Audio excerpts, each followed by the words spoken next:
So let's move on now to our long-awaited event with the introduction of our keynote speaker. And it is my pleasure and honor to introduce you to our keynote speaker, Laura Smith, who is the Vice President of Content and Experience at Amplify, which is News Corporation's new education division. Now, you may have noticed from the program that Diana Roten, who's the Chief Strategy Officer at Amplify, was supposed to be with us here today. Unfortunately, due to some extenuating circumstances, she wasn't able to join us. But fortunately for us, Laura comes even more highly recommended than Diana by Diana, which I love.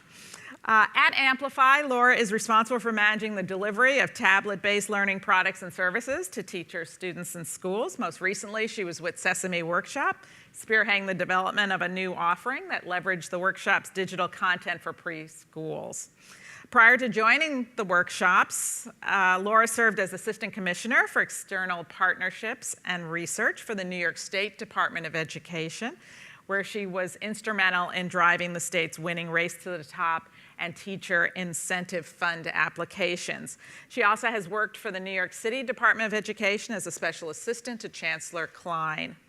Prior to her work in New York, Smith was a Broad resident with San Diego City Schools and a project manager with Scientific Learning Corporation. She began her career as an environmental science educator in Florida, Maine, and Washington, and so I know she personally really loved the Jimmy Buffett. I voted for the personal margarita blender. There we go. Laura has a bachelor's degree from Cornell and an MBA from Northwestern. Please join me in welcoming Laura as our keynote speaker.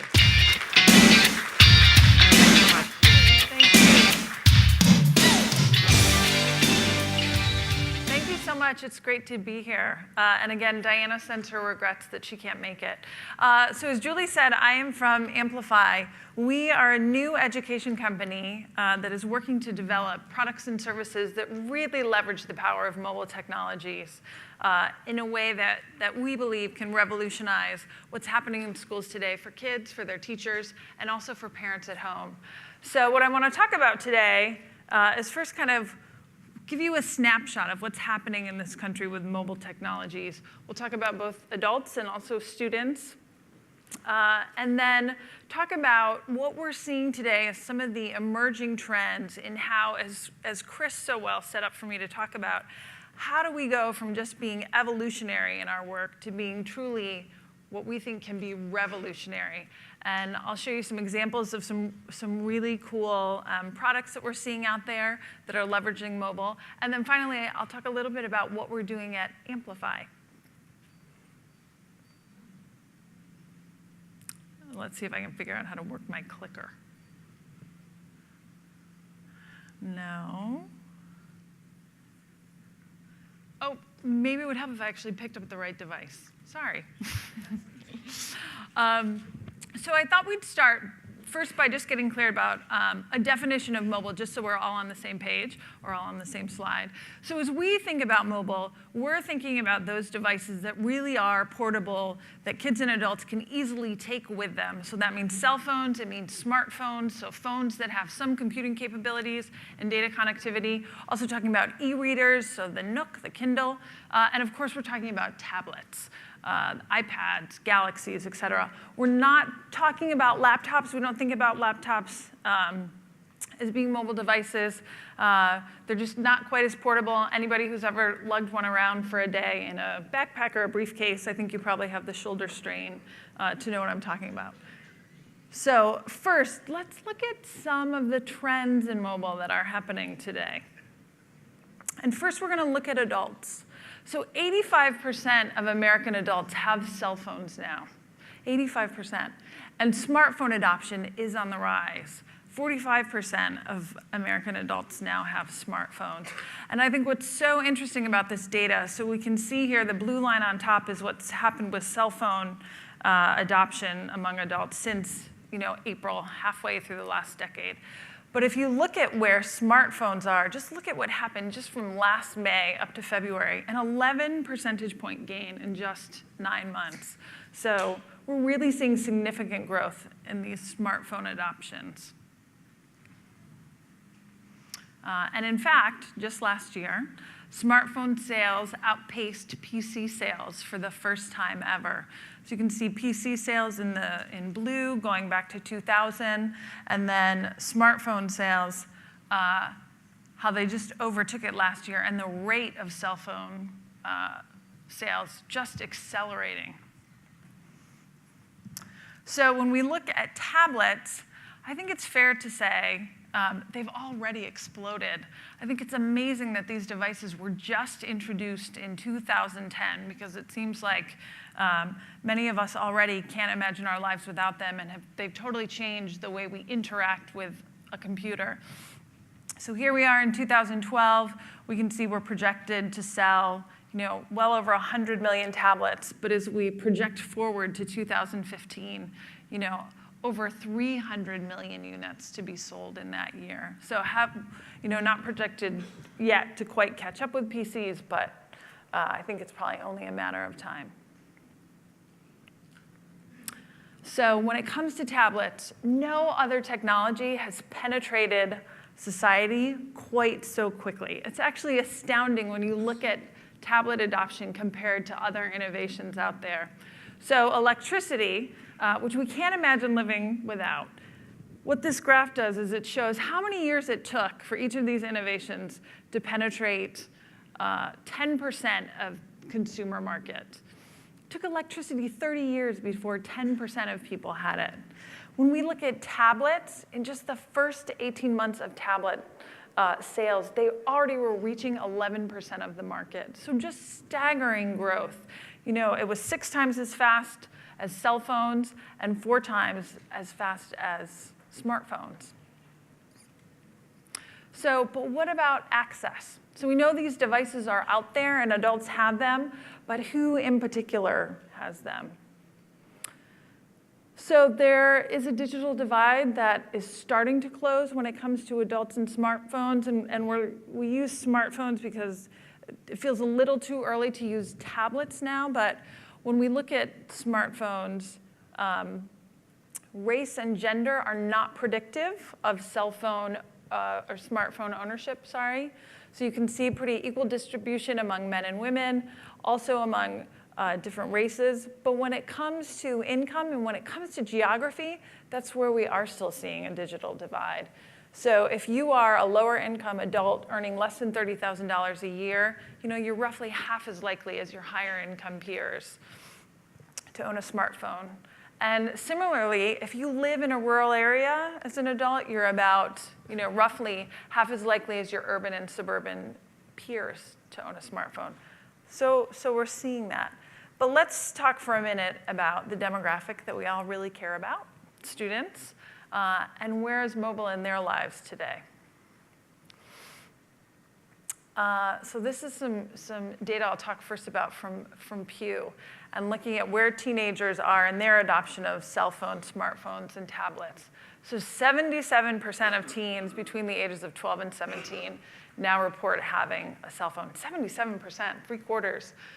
I was surprised by how high that statistic was. When you look at younger children, 39% of 5th graders and 19% of 3rd graders. So 1/5 of all our 3rd graders already have these cell phones. When we look at smartphones, according to Pew, 23% of teens have a smartphone. But when we look at other data sources and differences in sampling methodology, Nielsen has actually done some research, and they found that up to 58% of teenagers between the ages of 13 and 17 have these smartphones.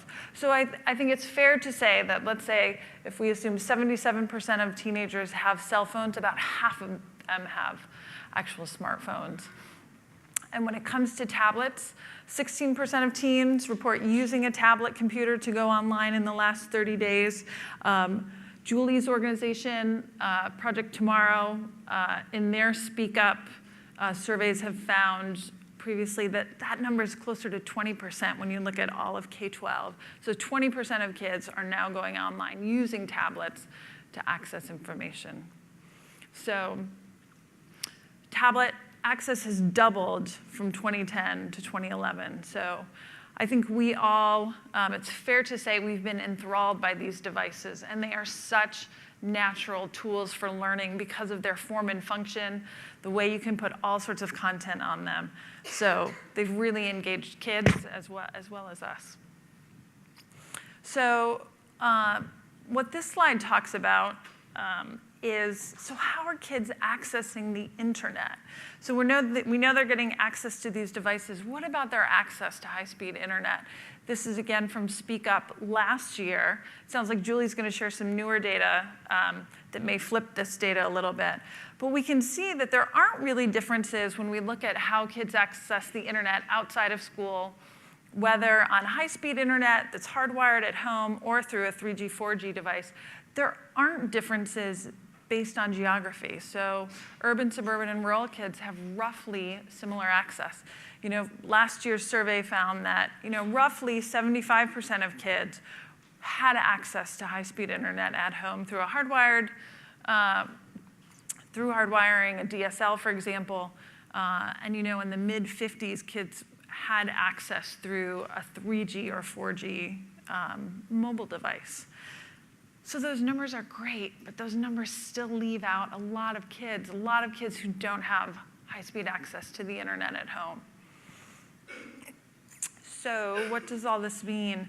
It means that there's increasing but still unequal access to mobile devices and to internet access among teenagers. So while this divide is narrowing, we believe that if we're really going to talk about mobile learning and its power to transform how kids learn today and ultimately the outcomes for kids, because that's what we really all care about, we have to talk about what schools can and cannot do in helping to close this gap that we see.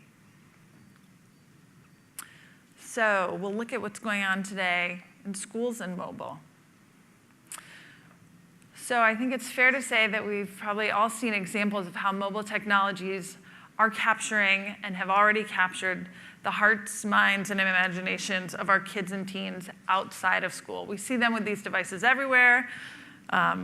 It pains them to think about taking them away, and they've really integrated them into their lives, how they communicate, how they capture what's happening around them, and how they get knowledge.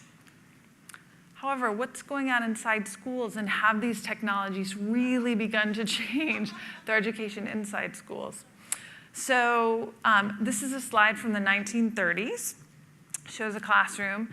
This doesn't look very different from the schools that I went to in the 70s and 80s. And it doesn't look all that different from schools that I've visited as recent as last week. And when we look at the data, we find that even though kids have these devices outside school, they're being asked to power off when they walk into the building. So just like the student, Marissa, that Julie told us about. So this is data from Pew, and they found that the majority of teens can have cell phones in school, so you can carry it into the building, but you cannot use it in class. So that's just like Marissa. She's in that 62% of teens who are in that category. 24% of kids are not allowed to have a cell phone in school at all.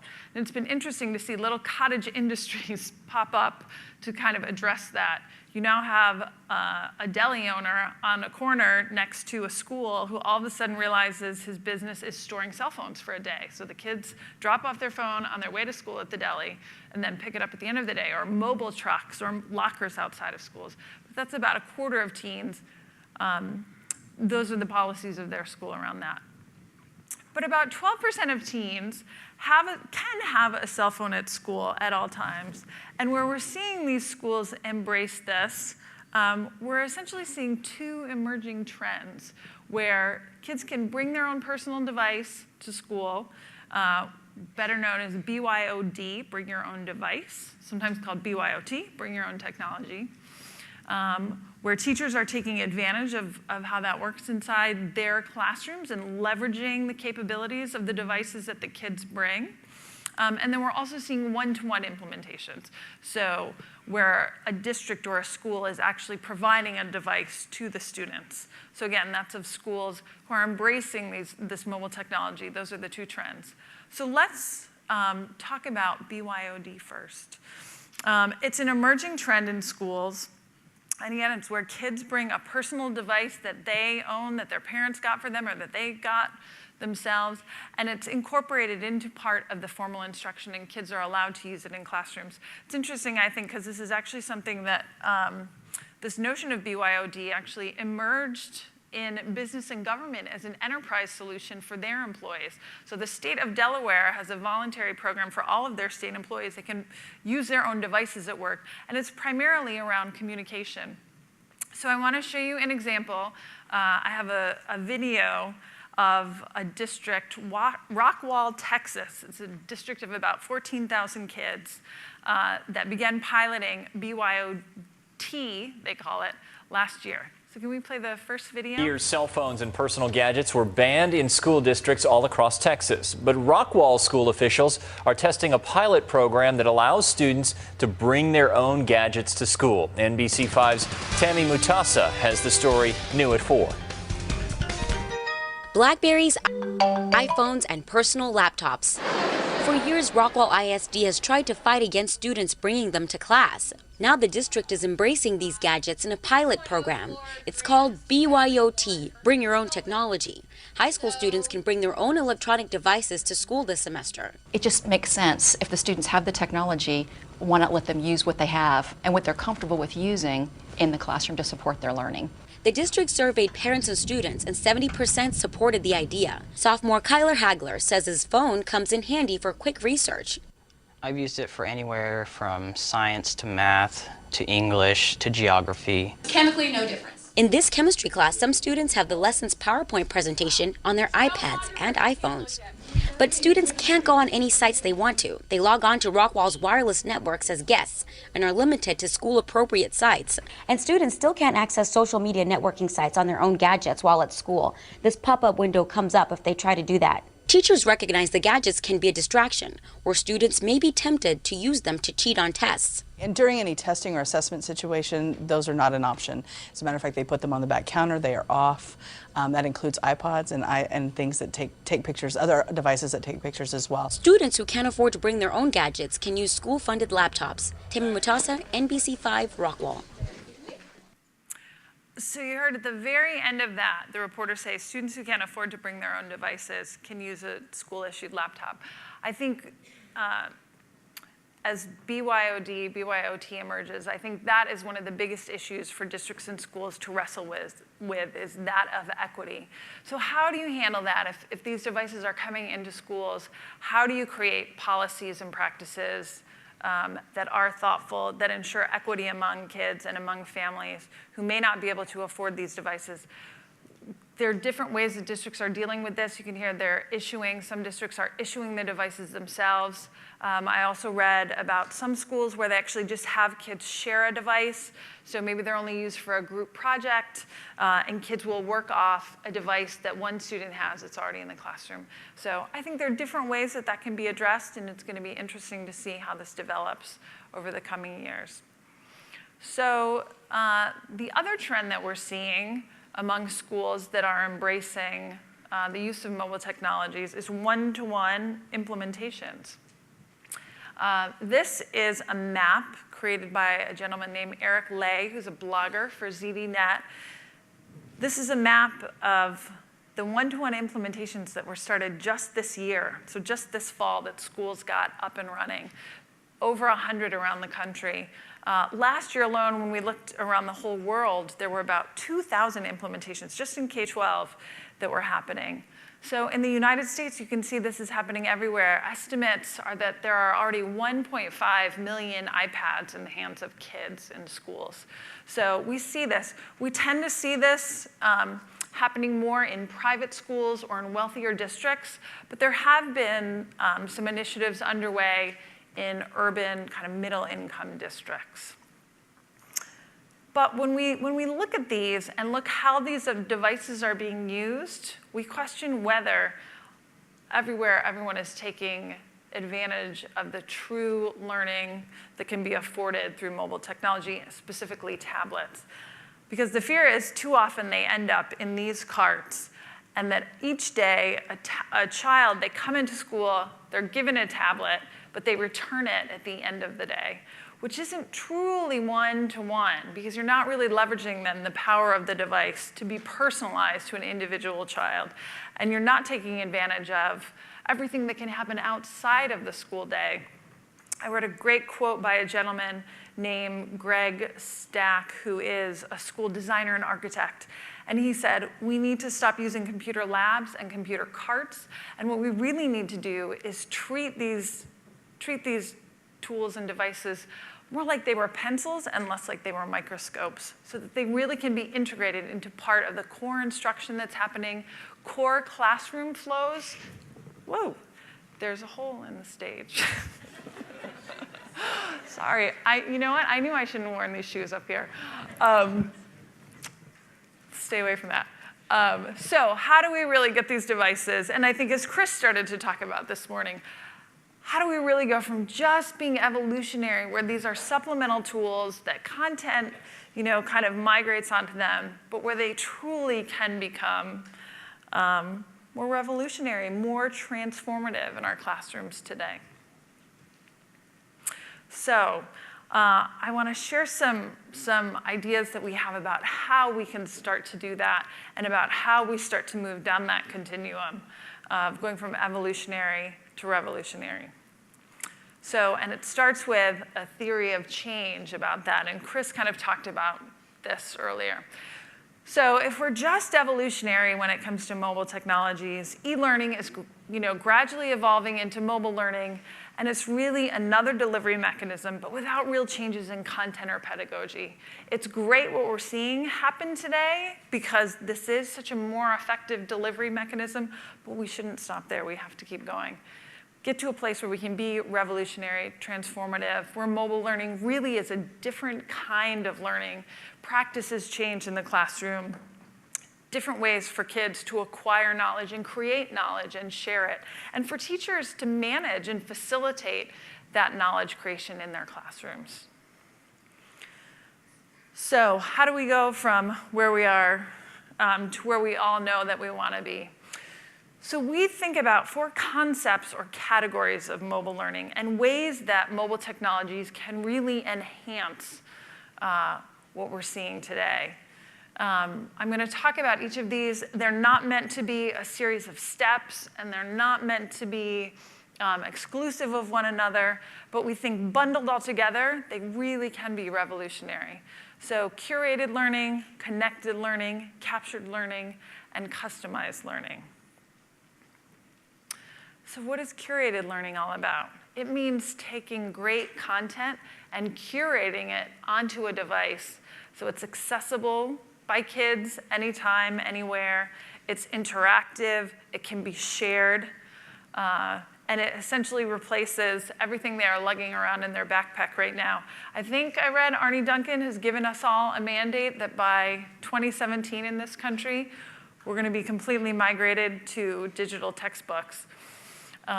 Which we think is a great and the right aspiration to have. We just don't think we should stop here. Great work is already underway on this. This is an example from a company called Inkling, who make beautiful interactive digital textbooks. They work with a number of the big education publishers and have taken content, enhanced it with video. You can interact with it. You can take notes on it. And I think for kids, it just changes the whole kind of textbook experience. They also make beautiful travel guides. So if anybody has any upcoming vacations, definitely worth checking out. So that's curated learning. Next, I want to talk about connected learning. So this is an idea that John Dewey put forth over 100 years ago that said, learning happens in different localities, and that learning should be connected. This work has been pushed forward again by the MacArthur Foundation in their Digital Media and Learning Initiative. But it basically says, right, we learn in school, kids learn in extracurricular activities, they learn in cultural events, and all of that learning should be connected. It should be integrated so that kids can make sense of it in the context of their real lives. So a great example of this is from a company called Pathbright, who began on a mobile platform. They make portfolios for education career expression. And essentially what it allows users to do is create a portfolio of their lifetime achievements. Whichever one they decide is an achievement that they're proud of, they can capture it, put it onto the platform, and then essentially map those achievements against their own personal goals as well as the goals of other individuals. And they can create what's called a knowledge graph. And then that graph can be used, depending on where an individual is placed on that graph, it can be used to distinguish them potentially to a school admissions officer, to a job recruiter as somebody is going after their dream job. The goal is to give a full, rich picture of an individual, not just test scores and essays, but a full picture of who they are as an individual. And it's all captured. You can see the example from this individual here, what they chose to curate some sound mixes they had made. They did an analysis of a film. They wrote a script that they posted. They documented their trip to Peru. They did a documentary on street performers. And again, that's all captured in one place and then can be mapped, and mapped again to their own goals or that of others. The other way that we think mobile can really enhance learning is through what we call captured learning. And this is the notion that learning happens when we are on the go, when we are mobile. And we can capture little snippets of that and incorporate it into our overall picture of learning. So it goes back to the whole notion, and I'll use the cliche because I think it works, right? It's not just about the destination. It's about what happens along the journey itself. And we all know that learning happens along the way. Yes, it happens at school, but it can happen on the way to school. And it can happen on the way to an extracurricular activity. It can happen in the neighborhood just as you're walking around. And it can also just happen in the store. So how do we capture all those moments so that they can be relevant and made sense and incorporated into a broader learning scheme? Two really cool things that are happening when it comes to captured learning now. One is a company called Project Noah. Project Noah wants to inspire all of us to be citizen scientists. On their platform, you can essentially document and participate in a conversation and data analysis about wildlife. So you have individuals across the country, both amateurs and professionals, who will document wildlife as they see it real time. You can upload it to the website. You can with geolocation, you can tag where you saw a particular species. You can learn about it. You can participate in missions that are happening. There's a mission right now to document wildlife in Rocky Mountain National Park in the Rockies. So real legitimate, I think, scientific exploration, but is a great way for kids to participate in science, and they can earn badges as they're doing this. So great for aspiring scientists or those of us who live in densely populated urban areas. I used to see on my morning walk to school with my daughter every day, we'd see red-tailed hawks that lived in Washington Square Park in the middle of Manhattan. So can tag those, can look at those, et cetera, and learn more about them. Another really cool initiative that really is leveraging augmented reality technologies is brought to us by the Museum of London, who wanted to essentially make London and the history of London come alive. So what they've done is in locations around the city, you can essentially, with your mobile device, look at a schema of London and see an augmented version of what it looked like many decades ago. This was so popular, it spiked traffic to the actual Museum of London. They had, I think, 3 times as many visitors in 1 year. And they expected, I think they thought, we'll maybe get 5,000 downloads of this app. They got 65,000 right after they launched it. And what they decided to do is build on that, and they now have something called Londinium, where you can similarly look at a schema of London, or you can look out at London, any particular area, and you can see what it looked like in Roman times, so 2,000 years ago. And they've gone even further. where you can actually use your device to participate in a virtual archaeological dig and literally like scrape sand off artifacts by swiping your device. So, but just think of that, the power to make learning happen. You are walking to the store, you're going through Piccadilly Circus. What did this look like before? So, and finally, we get to customize learning, which I think in many ways represents what truly can be revolutionary for kids today. A customized experience where content is curated for kids and presented to them that's exactly the right content that they need when they need it, that collects their learnings in school, out of school. It bridges the gap between formal and informal. And that's really customized to their own experience. So this is what we're really working on at Amplify, because we really believe it can be revolutionary. So as I said, Amplify, we're a relatively new company dedicated to reimagining K-12 education. And we actually are working on 3 different areas now. Analytics, curriculum, and a tablet-based platform. So with Amplify Insight, this work has actually been going on for over a decade by Wireless Generation, which is now a part of Amplify. Wireless makes mobile and web tools, mobile to web tools that facilitate real-time student assessment. So similarly, the way Julie just did that poll, and immediately she had a snapshot of how you were all doing or how you were all feeling and thinking. Tools like that that really help teachers understand how their kids are doing in the moment. Did they understand that unit? Did they get that lesson I just taught? So that they can go on to personalize instruction, change their instruction to best meet the needs of their kids. We are also working to amplify learning and building what we really believe will be a transformative curriculum.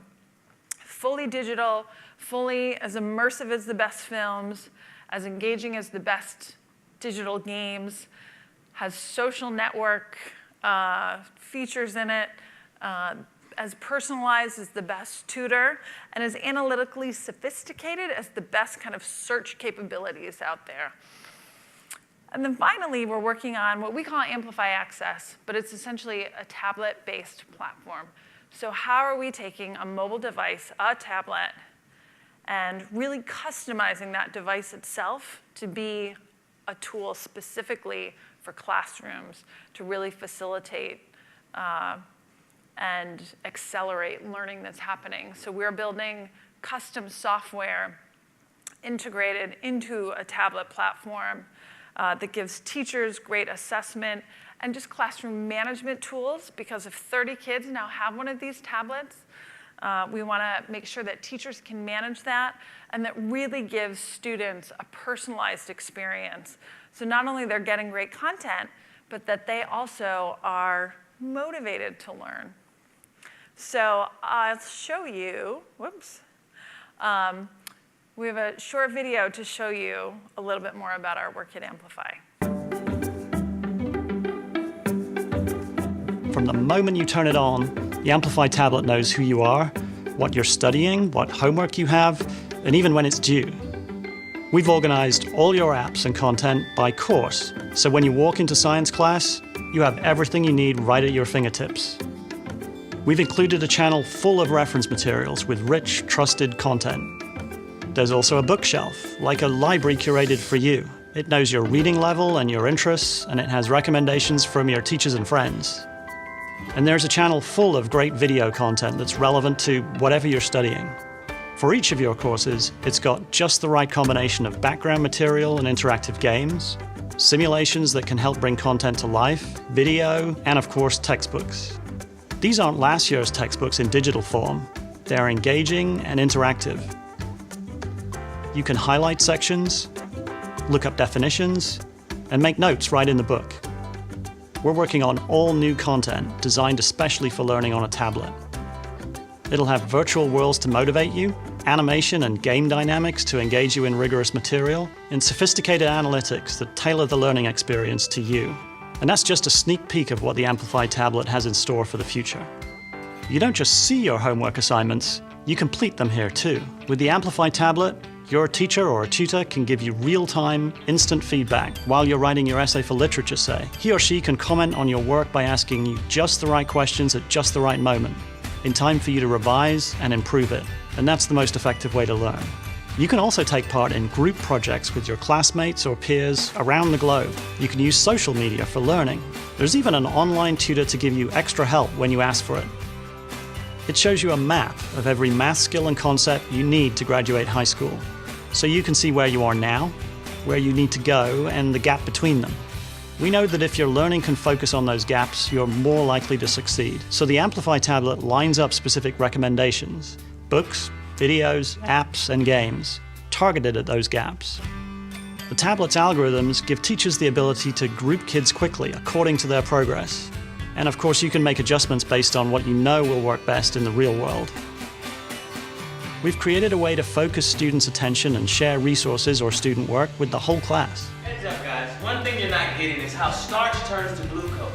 Parents can get access to how their child is doing on his homework, his grades, and about his progress over the course of the year towards the things he's expected to learn. And parents can get recommendations directly from their child's teacher on what books and apps they can buy to help, through a web browser, smartphone, companion tablet, or even your TV.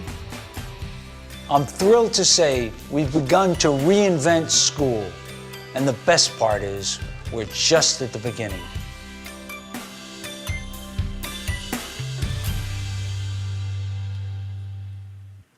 Great. So we are working to bring our tablet-based solution to schools for the 13-14 school year.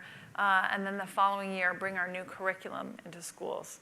So while we're really hard at work right now on designing these new solutions, we're also doing a lot of work to think about how we do a thoughtful implementation and what does that mean for a district and for individual teachers from both at the district level, a technology perspective, what does it mean about policies that they might want to adapt, and then for teachers really, what does it mean to make this journey to what is potentially a very different classroom than they have today and be really thoughtful about professional development. So you can learn more about what we're doing on our website. And thank you very much. Laura, thanks. Thank you.